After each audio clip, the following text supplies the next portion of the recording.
e um CGP, que é um profissional certificado na dieta GAPS. Eu tive uma ideia esses dias e eu espero que vocês gostem. Que tal lermos todos juntos o livro da doutora Natasha Campbell, esse aqui, ó, o amarelinho? O que vocês acham? Então, eu já vou começar direto ao ponto, já no capítulo 1, que se chama O que está acontecendo? Todas as doenças começam no intestino. Crianças e adultos GAPS têm problemas digestivos por vezes bastante severos. Cólicas, distensão abdominal, flatulência, diarreia, constipação, dificuldade de alimentação, que é a famosa seletividade alimentar, né? E desnutrição, por que não? Tudo isso em graus diferentes. É uma típica parte do autismo, essas condições. E os médicos convencionais, frequentemente, argumentam aos seus pacientes que esses sintomas são resultados de hábitos de diferentes tipos de alimentação, que não tem nada a ver e não estão inclinados a investigar que isso aí é outro tipo de doença, não é assim mesmo? Se olharmos bem para uma criança ou um adulto que tem a síndrome do intestino gotejante que afeta a psicologia ou a fisiologia, que é uma pessoa GAPS, veremos que a maioria desses problemas digestivos iniciam já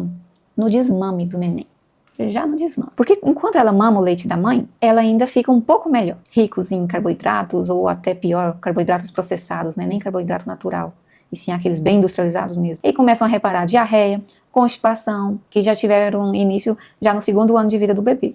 Porém, eles relembram que no 1º ano também, quando era um recém-nascido, o seu filho era chorão, tinha cólica, refluxo, vômito, às vezes dificuldade para dormir, outros sintomas digestivos diversos já bem no inicinho da vida. E tudo isso já é um sintoma, viu, gente? Já são sintomas. Mas é no 2º ano de vida que as crianças começam realmente a ser uma criança GAPS, que é uma pessoa que tem a disbiose e a permeabilidade intestinal, que está afetando toda a fisiologia do corpo e a psicologia. E aí elas acabam desenvolvendo hábitos seletivos bem exigentes. Começam a se recusar a comer uma série de produtos alimentares saudáveis e querem se limitar a comer apenas um punhado de alimentos bem específicos. Geralmente são aqueles ricos em amidos de carboidratos bem processados. Ou então de carboidratos até naturais mesmo, que podem ser os cereais matinais, batatas fritas, pipocas, bolos, biscoitos, doces, bananas, pão, arroz, iogurtes, doces. E a maioria dessas crianças se recusam a comer carne, peixe, ovo, vegetais, frutas, fruta no máximo uma banana, né? E cerca de 60 a 70% das crianças TEAs têm alguma exigência dessa na alimentação. É bem raro não ter uma criança autista que não tenha seletividade alimentar. E aí, é muito raro que os pais das crianças que são GAPS também não descrevam problemas nas fezes de seus filhos. Geralmente, as fezes não são normais. É algo assim, bem notável nos autistas, né? Tem diarreia, constipação, muitas vezes alternado, né? Um período de constipação, um período de diarreia, e assim vai, ou então algo bem crônico. E às vezes também percebem alimentos não totalmente digeridos nas fezes. E também relatam, que por muitas vezes, que as fezes têm um cheiro bastante forte, bem forte mesmo, bem desagradável. E outras vezes também relatam que essas fezes são espumosas, às vezes aquosa, ou então que são tão ácidas que chega a queimar a pele do neném na área da fralda. Tudo isso já é sinal do tipo de flora intestinal dessa criança. E em muitos casos, as fezes também têm uma cor esbranquiçada e pálida, que chega a flutuar na superfície da água, gente. Isso indica que o fígado não está secretando os sais biliares necessários para cuidar da gordura da alimentação. E aí as fezes saem desse jeito, flutuantes e esbranquiçadas. É sinal de incapacidade de digerir gordura isso. É porque o fígado está bem intoxicado. Muitas vezes as crianças têm também prisão de ventre grave, não conseguem evacuar por cerca de 5 a 7 dias, ou às vezes até mais, gente. Com fezes que ficam bem grandes e dolorosas. É muito triste, às vezes evacuam sangue. Então esse tipo de experiência deixa as crianças cada vez com mais medo do momento de evacuar, e elas passam até a segurar as fezes por quanto tempo for possível. E só vai piorando a situação. Em alguns casos, os pais não percebem nada de errado com as fezes. Mas aí quando a gente pergunta, eles lembram e reconhecem que o filho tem uma barriga inchada, tem muita flatulência, né, que são os gases. Aí eles, gente, então isso tem a ver, começam a perceber isso. E aí em muitos casos também relatam que essas crianças acordam à noite gritando com terror noturno, às vezes suam tanto, molham a cama todinha. Quando os pais ficam sem saber o que está de errado. Mas então, quando o excesso de gás é liberado, ou simplesmente se move para um lugar diferente do intestino, a dor desaparece e a criança sossega. Por isso que muitos TEAs, eles também ficam deitados de barriga para baixo, no sofá, na cama, para ver se alivia a barriguinha. Ficam procurando posições que causem menos incômodo. Então, como que a gente vai dizer que não tem nada a ver o que está acontecendo no intestino com o cérebro da criança, né, gente? São tantas coisas, tantos sinais que mostrando a ligação. E no caso de autismo, todos esses sintomas, sem dúvida, causam nas crianças muito desconforto e dor. Mas, infelizmente, devido à sua incapacidade de se comunicar, que é quase geral, a maioria das crianças autistas não pode contar aos seus pais o que eles estão sentindo, e eles acabam expressando seus sentimentos de outras formas. Eles acabam explicando seus sentimentos com automutilação, com autodestruição, às vezes com acessos de raiva, que se recusam a comer. É muito triste, não é, gente? São várias formas, às vezes agitando, sacudindo. É muito triste. E ainda são julgados, não é assim que acontece? E muitas crianças dessas assumem posturas e posições estranhas a fim de aliviar esse desconforto abdominal, que é o que eu citei anteriormente. Geralmente eles fazem pressão sobre as suas barrigas, em partes duras dos móveis, para ver se alivia. As crianças com essas condições GAPS, a maioria, as raras que não têm problemas de comunicação, elas conseguem sim reclamar e se queixar de dor na barriga, da náusea, não é assim? Mas os pobrezinhos que não conseguem falar são aqueles taxados às vezes de agressivos, de birrentos, de incontroláveis, são incompreendidos, estão ali passando tanto mal e sem ninguém entender o que está acontecendo ali com ele. É desse jeito. Em vez de receber acolhimento, né, mais julgamento. E na maioria dos casos, essas crianças não são testadas a investigar o que está acontecendo no seu intestino. Elas não passam por gastroenterologistas, mas aí os pais relatam que houve uma grande mudança depois que houve o desmame e passaram para o leite em pó de fórmula ou outros alimentos. Os profissionais não percebem, né? A maioria, que o autismo tem a ver com o que está acontecendo no intestino. Isso tudo é por conta da nossa medicina desfragmentada, sendo que tudo começa no intestino. Vamos lá. Em poucos casos publicados, quando as crianças autistas foram investigadas, um raio-x de seu trato digestivo quase invariavelmente mostrou uma condição chamada de compactação fecal, como uma síndrome de excesso de vazamento. O que significa isso, então, gente? Essa compactação fecal com uma síndrome de excesso de vazamento significa que grandes quantidades de fezes velhas, fezes compactadas, estão ali literalmente coladas às paredes do trato digestivo desse intestino, onde podem permanecer por muitos meses, proporcionando um ambiente podre, fértil para todos os tipos de parasitas, bactérias, fungos e vírus que se reproduzem e prosperam, constantemente produzindo uma grande quantidade de substâncias tóxicas que são absorvidas pela corrente sanguínea da criança. Minha nossa, gente. Isso aqui é terrível. Essa compactação fecal com uma síndrome de excesso de vazamento significa que essas fezes velhas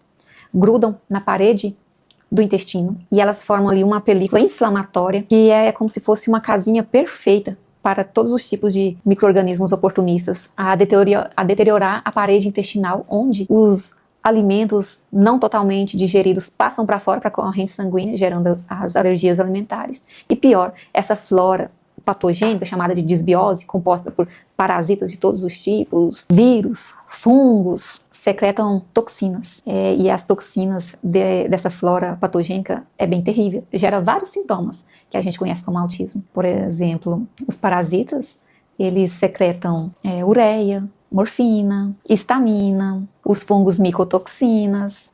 Quando o glúten e o leite também passa para fora, ele vira um tipo de opioide, como se fosse uma morfina também, que deixa a criança ligadona. Mas lá na frente a gente vai explicar isso melhor. E aí, então, todas essas toxinas, elas são absorvidas na corrente sanguínea e são levadas para os órgãos diversos, principalmente o cérebro. E pior, os alimentos não digeridos não viram nutrientes, não viram ATP para as mitocôndrias funcionarem normalmente. Então, essa criança, ao mesmo tempo que está intoxicada, ela está desnutrida. É isso mesmo. A intoxicação e a desnutrição andam juntas na desbiose e na permeabilidade intestinal. Nessa condição, o novo alimento comido pela criança se infiltra através de um canal estreito entre as massas fecais compactadas. E assim, as fezes que saem dessas crianças são um derramamento, é como se fosse um transbordamento. Só sai o excesso, mas não sai tudo que está pregado na parede do intestino. O intestino não se esvazia por completo, daí o nome dessa síndrome de excesso de vazamento. Até os últimos anos, além de alguns relatos em literatura médica sobre uma síndrome de excesso de derramamento em crianças autistas, não havia praticamente nenhuma investigação nessa área. Foi então que em 1998 o Dr. Andrew Wakefield, um consultor em gastroenterologia em um hospital em Londres, e sua equipe publicaram sua pesquisa, o que sugeriu uma ligação muito grande entre a doença inflamatória intestinal crônica com o autismo. Eles realizaram endoscopia e biópsia em um grupo de crianças autistas, que foram encaminhadas a eles com sintomas gastrointestinais. E a endoscopia que é um processo onde um tubo especial é inserido no aparelho digestivo do paciente, por meio do qual o investigador pode ver o que está acontecendo lá, foi demonstrando tudo isso que a gente está falando. Enquanto a endoscopia está sendo realizada, um pequeno pedaço de parede do intestino pode ser obtido utilizando um instrumento cortante especial para ser analisado mais tarde sob o microscópio.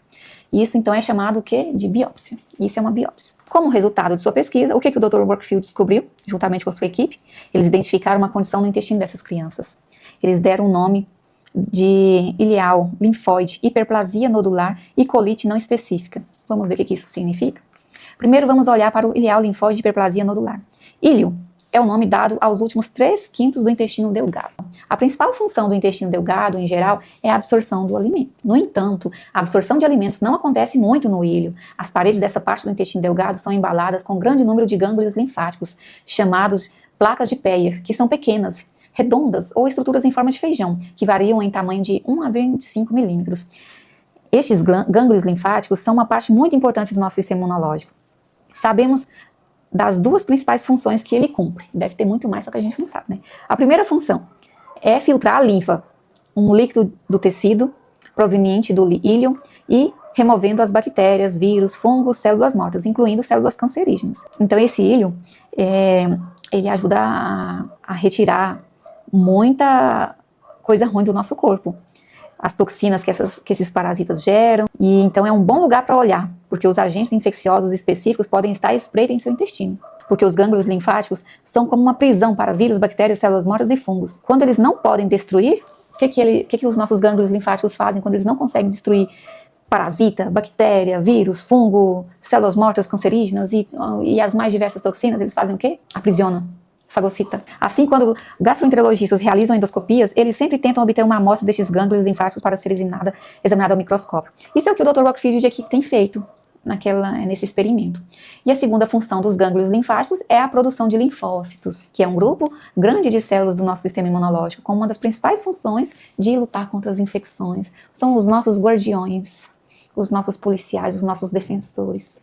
Na verdade, os linfonodos são feitos principalmente de linfócitos, em conjunto com algumas outras células. Então, quando os linfonodos são confrontados com uma infecção, eles começam produzindo uma grande quantidade de linfócitos para combater a infecção, o que faz com que os gânglios linfáticos fiquem grandes e inflamados, por vezes doloridos. Este alargamento dos gânglios linfáticos é chamado de hiperplasia nodular linfóide, e foi isso que o Dr. Wakefield encontrou no íleon das crianças autistas. Tem direcionado os estudos do Dr. Wakefield quando analisa uma infecção em particular. A questão principal é: crianças autistas têm gânglios linfáticos inflamados na sua parede do intestino, o que é um sinal claro de que alguma infecção está acontecendo lá. Vamos agora olhar para a segunda parte da condição que o Dr. Wakefield descreve no seu grupo de crianças autistas, a colite não específica. O termo colite significa uma inflamação do cólon. Ao fazer as endoscopias, a equipe do Dr. Wakefield encontrou vários estágios de inflamação crônica no intestino dessas crianças. Encontrou erosões das membranas mucosas do cólon, do intestino, abscessos preenchidos com pus, úlceras e muita compactação fecal. Em alguns lugares do intestino, a parede estava tão inflamada, de tal alargamento dos gânglios linfáticos, que quase obstruía no lumen do intestino. Em alguns aspectos, essa inflamação, colite ulcerosa, assemelhava-se com a doença de Crohn, quando algumas características eram completamente únicas para essas crianças autistas, que é por isso que este foi nomeado colite não específica, porque não poderia ser atribuído a qualquer diagnóstico existente. Então a equipe do Dr. Wakefield chamou de Autistic Enterocolitis. Essa nomenclatura ainda está para ser aceita no vocabulário médico oficial, mas para aqueles que trabalham com crianças autistas é um termo muito bom para usar. As conclusões do Dr. Wakefield e sua equipe, que examinaram centenas de crianças autistas, têm sido de forma independente e apoiado por uma série de outros pesquisadores no mundo. Além de publicado pesquisa, há um número de praticantes médicos ao redor do mundo cujas observações clínicas apoiam o fato de que as crianças autistas têm uma desordem digestiva cuja severidade pode variar em diferentes. Com base na experiência clínica, é acrescentado fortemente que, na verdade, ainda dá para nascer uma criança autista que não tenha problema digestivo grave. Isso é bem verdade. Até agora temos falado principalmente sobre o autismo, mas e sobre os demais pacientes GAPS? Tem havido uma quantidade substancial de investigação vinculando esquizofrenia com anormalidades digestivas semelhantes à doença celíaca também. Muitos cientistas e outros médicos criaram uma hipótese de conexão entre o intestino e o cérebro com a esquizofrenia, apoiado por muitos resultados científicos sérios. E a maior parte desses problemas digestivos dos esquizofrênicos também começou na primeira infância. Além de autismo e esquizofrenia, há muito menos dados científicos publicados sobre problemas intestinais em crianças com déficit de atenção, com hiperatividade ou sem hiperatividade. Dislexia, dispraxia, asma, alergia, eczema e outras condições GAPS. No entanto, quando se trata de observações clínicas, quase todas as crianças e adultos com GAPS têm problemas digestivos em vários graus. Muitos pacientes têm sintomas típicos da síndrome do intestino irritável, dor abdominal, distensão abdominal, fezes anormais e flatulência. Uma pequena porcentagem de pacientes podem ter fezes normais, mas que sofrem de desnutrição, refluxo, azia, dores abdominais e flatulência. No caso de crianças GAPS, a maioria delas limita suas dietas na forma típica GAPS, preferindo carboidratos processados, com a exclusão de todo o resto. Muitos adultos GAPS também têm atitudes exigentes semelhantes com relação aos alimentos, são seletivos. E também tem aqueles adultos que às vezes não se queixam de problemas digestivos, mas quando são colocados no protocolo GAPS, melhoram drasticamente a sua saúde como um todo. Então a pergunta que fica é: por que as crianças GAPS e os adultos GAPS também têm seu sistema digestivo em tal condição? O que isso tem a ver com o seu estado mental? Para entender, é preciso olhar para alguns aspectos muito importantes, fundamentais do intestino humano. Então, gente, aqui a pergunta é: o que então tem a ver, o que acontece com esse intestino, com o estado mental de um ser humano? Por que tem relação? Nos próximos capítulos iremos ver. Então, até a próxima, viu, gente? Tchau!